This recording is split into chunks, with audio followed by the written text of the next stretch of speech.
Olá, pessoal, tudo bem? Sejam muito bem-vindos ao canal do Professor Abílio. Aqui nós abordamos temas de direito público e hoje um dos temas que mais cai na prova da OAB, competência tributária. Como traduzir, como detalhar este tema, que é um dos temas, portanto, mais importantes do direito tributário. Então vamos seguindo. Competência, segundo o grande doutrinador Roque Antônio Carrasa, é a aptidão para criar em abstrato o tributo. Vocês sabem que a Constituição não cria tributo, quem cria tributo é a lei, e a Constituição, portanto, confere competências. Então, no Brasil, nós temos aí a aplicação do princípio da legalidade e, consequentemente, a lei cria o tributo, que é uma hipótese de incidência tributária, e com o fenômeno da subsunção do fato à norma jurídica, temos o surgimento da obrigação tributária. Então, a competência tributária é determinada pela Constituição e é a lei quem cria o tributo. E a obrigação tributária surge quando há a ocorrência na prática do fato gerador, o fato imponível tributário, né? A subsunção do fato à norma tributária. Muito bem. Então, nós temos aí que a competência tributária ela é indelegável. Competência não se delega. Cada ente federativo tem a sua competência determinada, estabelecida pela Constituição. Mas nós temos ali a possibilidade de delegar não a competência, mas as atividades, as funções de arrecadar ou fiscalizar tributo. E aí nós temos a delegação, nesse caso, da capacidade tributária ativa. Competência jamais ela é delegada, tá certo? Então, muito bem. Não constitui delegação de competência, seguindo aqui no Código Tributário Nacional, o cometimento à pessoa de direito privado, por exemplo, no encargo de arrecadar tributo. É o empregador que retém na fonte o imposto de renda do empregado. Ele é apenas um responsável tributário, o empregador. Isso não é delegação de competência, porque ela é indelegável, muito menos delegação de capacidade tributária ativa, que é aquela apenas para pessoas jurídicas de direito público, como, por exemplo, as entidades como o INSS, né, que recebe a delegação da capacidade tributária ativa da União para recolher as contribuições previdenciárias. Mas vamos seguindo aqui no CTN. Então, a competência é indelegável e a capacidade tributária ativa é delegável, que é aquela destinada, como falamos há pouco, para arrecadar e fiscalizar. E esse quadro aí é como fonte do grande professor Alessandro Spielborges. Muito bem. Essa atribuição pode ser revogada a qualquer tempo por ato unilateral da pessoa jurídica de direito público que a tenha conferido. Porque aquele que tem a competência resolve se vai delegar ou se não vai delegar. É uma decisão absoluta nesse sentido. Nós temos a delegação da capacidade tributária ativa e, portanto, ela será passível, né, nesse caso, de ser revogada a qualquer momento, independente daquela pessoa que foi beneficiada pela delegação da capacidade tributária ativa.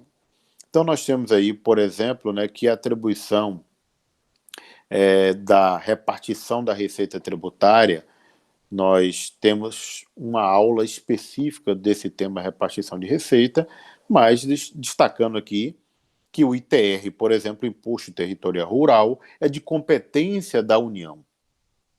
Mas a União reparte o ITR com os municípios. 50% do valor arrecadado do ITR é repartido com o município. Todavia, se o município receber a delegação da capacidade tributária ativa, ele poderá ficar, portanto, com a integralidade do ITR, em termos de arrecadação, mas a competência permanece para a União, naturalmente, afinal de contas, a competência é indelegável. E aquele que recebe a delegação da capacidade tributária ativa para arrecadar e fiscalizar também obtém os mesmos privilégios, ou melhor dizendo, prerrogativas processuais, afinal de contas, para se exigir o tributo, nós temos a supremacia do interesse público sobre o interesse privado e confere, portanto, ao Estado essas prerrogativas que não são simplesmente benefícios sem uma razão de ser. Muito bem.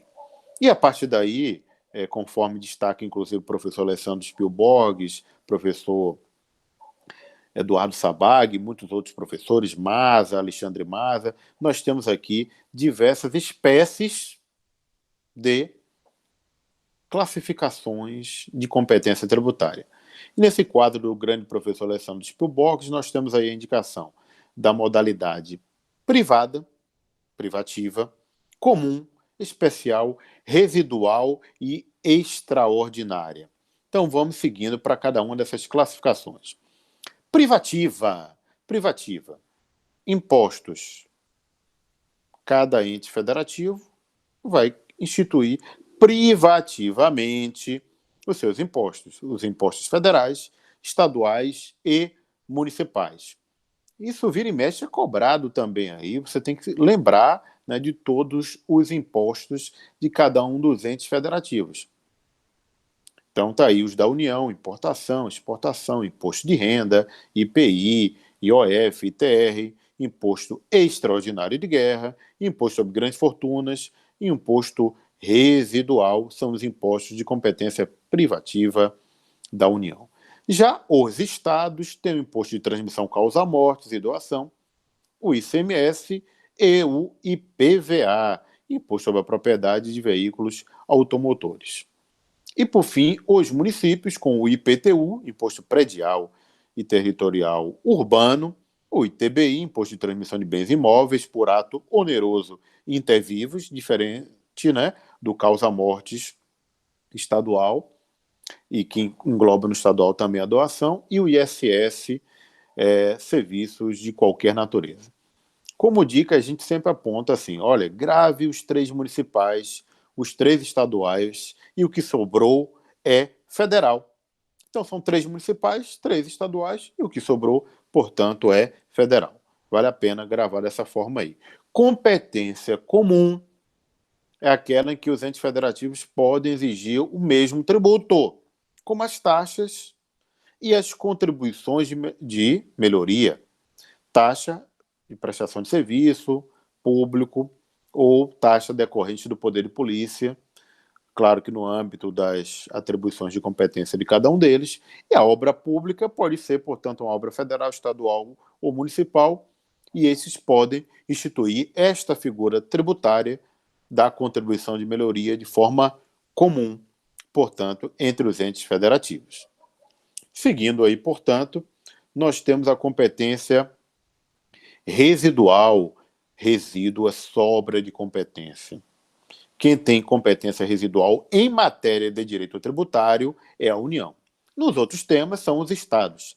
Mas em matéria de direito tributário, nós temos que somente a União pode instituir novos impostos e novas contribuições sociais. Nós temos aí a competência residual da União, que é uma competência, portanto, para ampliar a possibilidade de criação dos novos tributos. Já estados e municípios têm uma competência exaustiva e nada mais pode ser instituído. Pois bem, para esses novos impostos, a União tem que se valer de lei complementar, olha aí, não previsto, por isso que é um imposto novo, ele tem que ser não cumulativo e não pode ter fato de gerador ou base de cálculo dos já previstos, exatamente para dar uma característica de um imposto novo. Por sua vez, as contribuições sociais, residuais, outras fontes destinadas a garantir a manutenção ou a expansão da Seguridade Social, observando o artigo 154, inciso 1, que trata, mais uma vez, de lei complementar e competência residual unicamente da União. Então, aí um quadro comparativo, né? Interessante para você fixar aí, lei complementar nos 2 casos, não cumulativo, e, portanto, nem fato gerador, nem base de cálculo, portanto, já existentes, tem que ser fatos novos, base de cálculo nova. Competência extraordinária para o imposto extraordinário de guerra. Situação inusitada, guerra, né?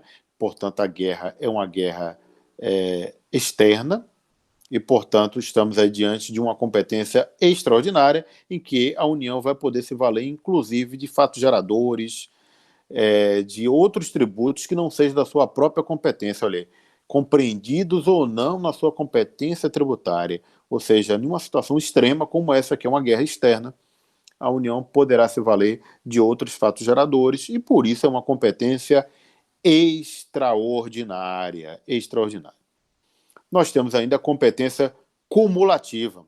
A competência cumulativa no artigo 147 da Constituição, que diz que está aí que o Distrito Federal tem competência cumulativa, soma a competência do Estado com a competência do município, né? Quem mora em Brasília paga, portanto, impostos estaduais e municipais.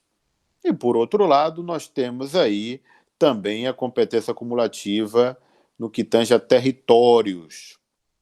Está aí Fernando de Noronha, que maravilha, né? Então, Fernando de Noronha atualmente pertence ao estado de Pernambuco, mas já foi um território federal. Então, quando trata-se de um território federal, quem mora naquele território vai pagar impostos federais, impostos estaduais e impostos municipais. Se o território não for dividido em município, quem mora naquele território vai pagar todos esses impostos municipais, estaduais e federais para a União. Se o território estiver dividido em municípios, aquele município é um ente federativo autônomo e, consequentemente, vai recolher os impostos municipais. No caso de Fernando de Noronha, que não é mais um território federal, quem mora lá vai pagar imposto federal para a União, imposto estadual e municipal para o estado de Pernambuco, porque Fernando de Noronha não está dividido em municípios. Tá certo, gente? Então, esse aí foi o nosso tema de hoje, competência tributária. Agradeço imensamente a atenção de vocês. A gente pede, portanto, que possa aí curtir o nosso vídeo, se inscrever no nosso canal, divulgar o conhecimento. Muito obrigado a todos. Fiquem